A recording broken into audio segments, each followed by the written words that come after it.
Comment se passe un long trajet de plusieurs centaines de kilomètres à bord de ce nouveau Ford Explorer? Et oui, l'Explorer est maintenant 100% électrique. Il est un petit peu plus petit, c'est un SUV compact sur la plateforme Volkswagen. Donc on a les batteries qu'on connaît bien, les moteurs qu'on connaît bien, les capacités de recharge aussi qu'on connaît bien dans le groupe.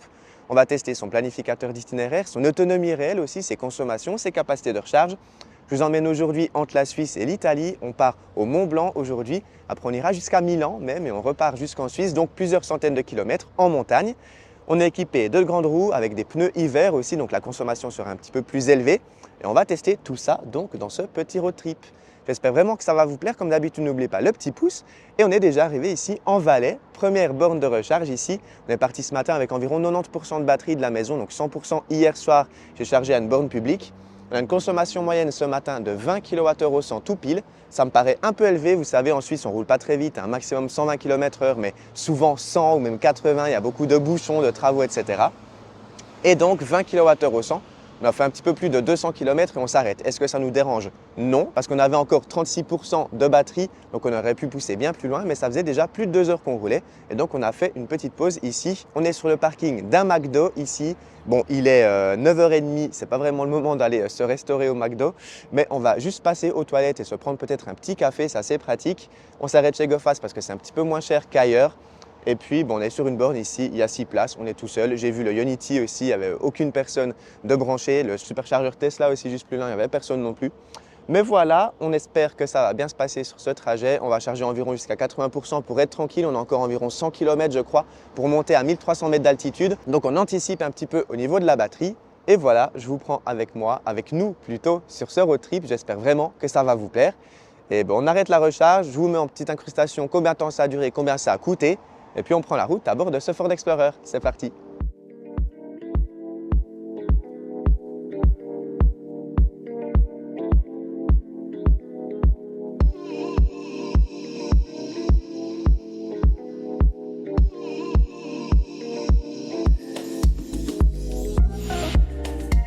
Bon, on se retrouve après environ 2 heures de route. On arrive gentiment donc à Courmayeur, au pied du Mont Blanc. Consommation moyenne depuis ce matin départ de la maison, 19,6 kWh au 100 km. Donc là, on était environ 18-19 kWh depuis la dernière recharge, ce qui est relativement correct. On a fait peu d'autoroutes, mais beaucoup de routes comme ici. On est monté en altitude. Donc en fait, cette voiture se montre assez efficiente comme ça sur route. Évidemment, je vous partagerai plus d'informations sur les consommations un petit peu plus tard dans cette vidéo. Vu qu'on va redescendre la montagne, on sera encore plus efficient. Au niveau de la conduite, je me suis mis sur les petites routes ici plutôt en mode sport parce qu'en mode confort, je trouvais les suspensions assez molles comme ça. On a souvent tendance à se faire un peu balader dans la voiture. Je préfère me mettre en mode sport, comme ça on a les suspensions un petit peu plus fermes et ça je préfère. Sinon, elle se roule très très bien. J'ai une plutôt bonne position de conduite. Je regrette le fait qu'on ne puisse pas augmenter un petit peu plus la hauteur d'assise ici. Le siège, il est très horizontal, si je peux dire ça comme ça. J'aurais bien aimé le mettre un petit peu plus en haut et ça je peux pas, c'est un peu dommage. Mais sinon, je suis très bien installé. La visibilité est très correcte. Évidemment, on a beaucoup de couple, beaucoup de puissance, donc c'est top sur les petites routes ici pour monter l'école, c'est vraiment génial. La récupération, en revanche, je la trouve un peu faiblarde, malheureusement. Regardez, je suis en mode B, je lâche l'accélérateur maintenant. Je dois quand même souvent presser la pédale de frein à bord de cette voiture, ce qui est un peu dommage, je trouve. Or ici, évidemment, j'ai bien anticipé, mais des fois, à la descente de la montagne, par exemple, eh bien, j'ai dû souvent presser la pédale de frein. Donc voilà, on se retrouve demain, parce que là, on va monter en haut du Mont Blanc jusqu'à plus de 3000 mètres d'altitude, en télécabine évidemment. On a un événement presse. Vous retrouverez les contenus sur mon Instagram, @simplement.julien. Et on se retrouve demain, on va faire le trajet jusqu'à Milan, et après-demain, on rentre en Suisse. Donc on vous partage tout ça. Il nous reste encore 58% de batterie. On est parti avec plus de 90% de la borne parce qu'on a pris un petit peu du temps au McDo. On a quand même allé se prendre un petit café. Donc voilà, on se retrouve demain pour la suite des épisodes. Bon, on se retrouve le lendemain ici au pied du Mont Blanc pour l'événement Jeep. Donc en somme, on peut se brancher ici parce qu'on a l'événement juste là. On va faire un test de capacité. Je ne sais pas comment on dit en fait en français. Donc on va monter cette sorte de petit pont là en Jeep Avenger The North Face Edition. C'est une voiture que vous avez vue sur mon compte Instagram. Et donc ici on s'est branché. Donc ce matin la voiture était dans un garage. La batterie paraît pas trop froide non plus. Mais on est là à 50%. Et 56%, 60 kW. Donc voilà, c'est correct. De toute façon, on n'est pas pressé. On va laisser la voiture charger ici jusqu'à 90-100% tant qu'il n'y a personne ici qui veut venir charger. Et on va faire le petit test ici de la Jeep et puis on verra ce que ça donne et on pourra repartir ce matin, batterie chargée à la fin de l'événement, donc ça c'est cool. Bon, on vient de finir l'activité de Jeep juste là, c'est assez sympa. Vous retrouverez donc les contenus sur Instagram et je viens de recevoir une notification de ChargeMap. La voiture est donc rechargée à 100%. Regardez, ça vient de se terminer. Trop cool et donc on reprend la route maintenant. Alors ici c'est très cher, hein, 90 centimes du kilowattheure. Ben voilà, c'est ça, il faut accepter aussi en voiture électrique que des fois il faut payer plus cher pour être confortable sur son long trajet. Évidemment, on aurait pu aller charger chez Tesla ou ailleurs au bord de l'autoroute, mais on aurait perdu une demi-heure en somme. Or que là, c'est une recharge en temps masqué. On n'a pas vu que la voiture était en train de se charger, mais j'ai payé 36 € pour une recharge de 57 à 100%. C'est cher, c'est très cher malheureusement, mais bon, c'est la vie en voiture électrique. La plupart du temps, on peut charger à domicile, je le répète, et un plein complet à domicile, c'est 10 € et on peut faire 400-450 km. Donc c'est peanuts. Donc voilà.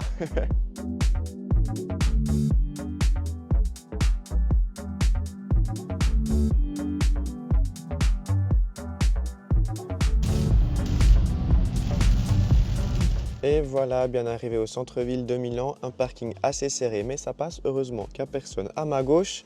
Au niveau des consos, on est à 20,6 kWh 100 km. On a fait 3 heures de route, on a bien traîné un peu dans Milan parce qu'il y avait beaucoup de circulation. 73 km/h de moyenne, mais bon, on était plutôt à 120-130 sur autoroute. Il y avait un peu de pluie aussi par moment.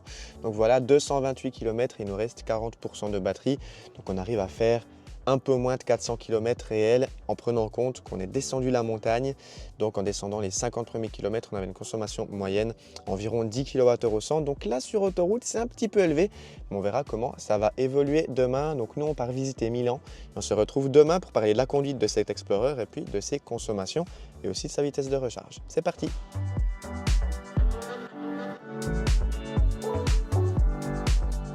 Et on repart de Milan, arrivée prévue à 18 h vers chez nous.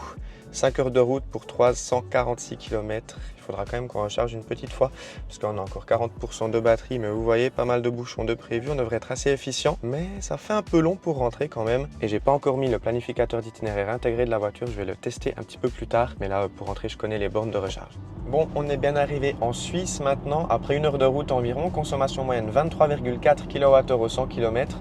Ça me paraît un petit peu élevé quand même. La voiture m'a mis un petit message ici comme quoi on avait 20% de batterie, donc maintenant 18, et je vais trouver une borne. Sur cet axe ici, en somme, c'est assez facile de trouver une station de recharge. En général, sur les aires d'autoroute, il y a des bornes de recharge. Donc là, il nous reste 280 km, encore 3h41 de route. On doit s'arrêter donc bientôt pour recharger déjà, parce qu'on n'a pas pu charger donc dans le parking. Donc pour trouver des bornes, je vais dans la navigation. Ici, je mets la carte. Et là, donc, on voit toutes les bornes affichées. Et puis, hop, je vais mettre Ionity par exemple.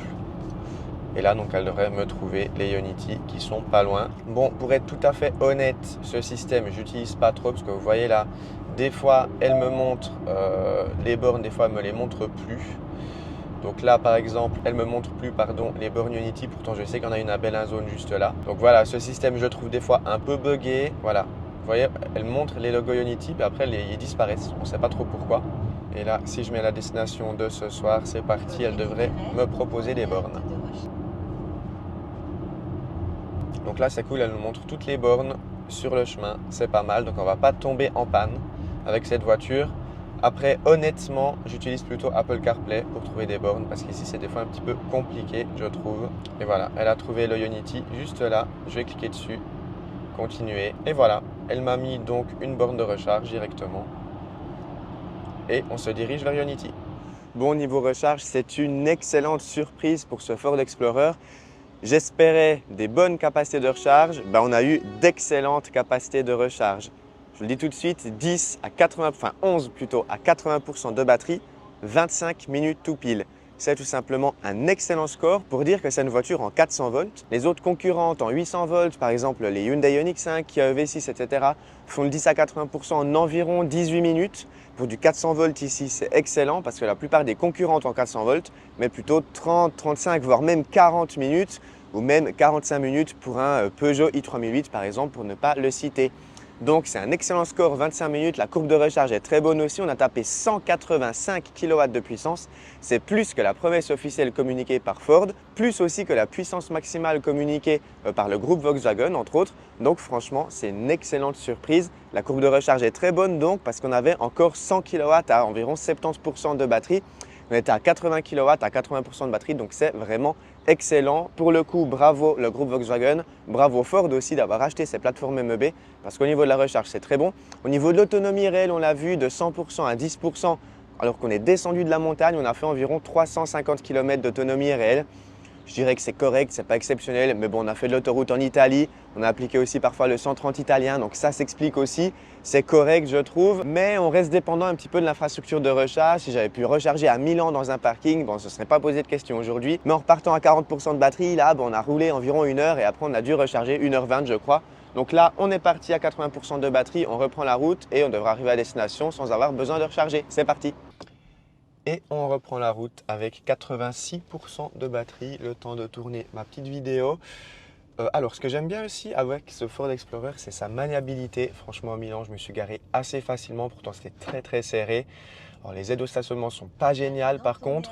Hop, le rang de braquage est très bon, d'ailleurs vraiment excellent sur cette version 4 roues motrices. Niveau puissance, c'est très bon, 340 chevaux sur ce nouveau moteur ici du groupe Volkswagen.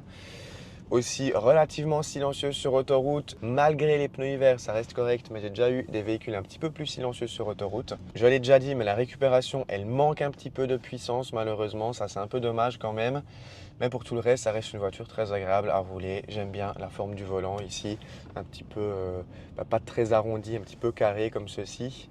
Et puis on arrive ici sur autoroute, je voulais vous parler de son Travel Assist, le système de conduite semi-autonome dans le groupe Volkswagen, et ici on a pas mal de bouchons, donc j'espère pouvoir vous en parler rapidement. Je vais vous parler de ce système de conduite semi-autonome sans vous le montrer activement, mais si vous voulez plus d'informations sur ce système, j'en ai fait pas mal de vidéos en Volkswagen ID4, Skoda Enyaq, Audi Q4, etc. C'est un peu le même principe. Ce que je déteste sur cette voiture, et j'ai pas peur de le dire, je vais être honnête, c'est nul. Ce sont ces touches sur le volant, un retour haptique. C'est la même chose sur la Cupra Born, la même chose sur la VV ID4, enfin toutes les Volkswagen en somme, c'est nul. Je m'y fais pas, j'aurais vraiment préféré des touches physiques. Franchement, je vois pas pourquoi on continue à mettre du retour haptique ici. Pour augmenter la vitesse, pour la baisser, pour changer l'espace qu'il y a entre le véhicule de devant, pour même cliquer sur 7, c'est chiant, ces touches, elles sont insupportables. On s'y fait, oui. Quoique, j'ai toujours un peu du mal maintenant après quelques jours, malgré le fait que j'ai conduit pas mal de Volkswagen aussi. J'ai fait 5, 6, 7 000 km en Volkswagen ID et compagnie, ID3, ID4, ID5, ID Buzz aussi, ID7 même. Je crois qu'au total, j'ai fait plus de 10 000 km sur cette plateforme avec ses touches à retour haptique et je m'y fais toujours pas. Ceci dit, c'est un peu le seul défaut de ce système de conduite semi-autonome, parce que la voiture, elle anticipe plutôt bien avec les véhicules qui viennent de devant. Elle est assez fluide dans sa manière d'accélérer, de freiner. Elle est très agréable aussi dans la direction, donc le fait qu'elle tourne toute seule le volant. Alors des fois, il faut un petit peu l'accompagner, mais dans l'ensemble, c'est un système très fiable quand même. Et surtout, elle nous laisse de la liberté en conduisant et ça, j'aime bien. Alors on a un changement de voie automatique, mais si on veut, on peut le faire manuellement. Franchement, c'est assez agréable. Ce système de conduite semi-autonome, c'est un des meilleurs sur le marché. Je mettrais BMW devant, mais pour tout le reste, franchement, c'est super agréable. Ça nous laisse pas mal de liberté dans la conduite et ça j'aime bien. Donc voilà, on est sur autoroute maintenant, direction donc le Gothard. Il y a pas mal de bouchons, on va peut-être passer par le col. Et on se retrouve ce soir ou demain pour la conclusion de cette vidéo avec les consommations. L'autonomie est réelle aussi en Suisse maintenant. Et puis mon avis final sur cette voiture, faut-il l'acheter? Et oui, c'est ça la question. La réponse en conclusion de cette vidéo. Bon, on se retrouve le lendemain après donc plusieurs heures de route encore pour rentrer. On a eu pas mal de bouchons hier soir. Consommation moyenne environ 19 kWh au 100 km, c'est correct. Mais je trouve ça un peu élevé. Alors oui, on a deux grosses roues, des pneus hiver. J'ai roulé quand même d'une manière très tranquille, donc ça m'étonne un peu cette consommation. Je m'attendais un petit peu mieux pour être honnête, mais je pense que sur la version propulsion, avec des plus petites jantes et des pneus été, on arrive à faire un bien meilleur score. Dans tous les cas, au niveau de la recharge, c'était vraiment impressionnant. 25 minutes, le 10 à 80%, c'est génial pour du 400 volts et c'est très bien aussi par rapport à la concurrence. Au niveau de la recharge, donc très satisfaisant. Au niveau de la conduite en elle-même, elle est aussi très satisfaisante cette voiture. Franchement, beaucoup de qualité, peu de défauts. On a vu quelques petits défauts qui sont un petit peu dérangeants quand même. On a un système de préconditionnement de batterie manuel et ça change vraiment la vie, surtout en hiver, surtout par temps froid. Et puis on l'a vu au niveau du planificateur d'itinéraire, la voiture ne va pas nous laisser en plan sans nous trouver de bornes, elle va trouver des bornes de recharge. Mais là, au niveau du software, j'attendrai un petit peu mieux en matière de software justement en 2024. Donc voilà tout, au final je dirais que c'est une bonne voiture pour faire des longs trajets. On ne sera pas embêté par son autonomie ni par ses capacités de recharge. Ce n'est pas une voiture qui sera limitante sur long trajet. On se rapproche vraiment de l'expérience en voiture thermique. On espère juste que l'infrastructure de recharge à destination s'améliore encore un petit peu. Si on avait pu recharger pendant la nuit à Milan par exemple, on n'aurait pas dû s'arrêter un petit peu précipitamment sur le trajet du retour. Ceci dit, on a fait la première pause après 1h20 et après on aurait pu rouler 3h30, 4h sans s'arrêter. On a fait 2 pauses quand même en rentrant. Mais c'est pour dire que l'autonomie de cette voiture électrique n'est pas limitante sur long trajet. Donc voilà, je crois avoir tout dit, j'espère ne rien avoir oublié. Vous trouverez des informations dans les commentaires épinglés si jamais, avec aussi des liens vers des offres en leasing pour plein de véhicules électriques différents. Merci beaucoup à vous d'avoir été présents, à très bientôt, toujours au volant comme d'habitude de voitures électriques. Bye bye!